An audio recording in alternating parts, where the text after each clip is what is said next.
చేపల పులుసు చేయడం చాలా కష్టం అనుకుంటారు, కానీ బ్యాచిలర్స్ వంట రాని వాళ్ళు కూడా సింపుల్గా ఎలా చేసుకోవాలో ఈ వీడియోలో చూద్దాం రండి.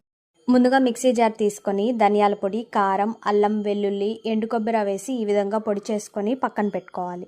ఇప్పుడు స్టవ్ వెలిగించి ప్యాన్ పెట్టి ఆయిల్ వేసి వేడైన తర్వాత ఎండుమిర్చి, ఆవాలు, ఎర్రగడ్డలు, కరివేపాకు వేసి వేయించుకోవాలి. టమోటాలు కూడా వేసి బాగా మగ్గించుకోవాలి. టమోటాలు మగ్గిన తర్వాత రుచికి సరిపడా ఉప్పు, పసుపు కూడా వేసి బాగా వేయించుకోవాలి. అలాగే మనం ముందుగా చేసి పెట్టుకున్న పొడిని కూడా వేసుకొని బాగా కలుపుకోవాలి. ఈ మిశ్రమం అంతా బాగా కలిసిన తర్వాత ముందుగా నానబెట్టుకున్న చింతపండు పులుసు కూడా పోసుకోవాలి.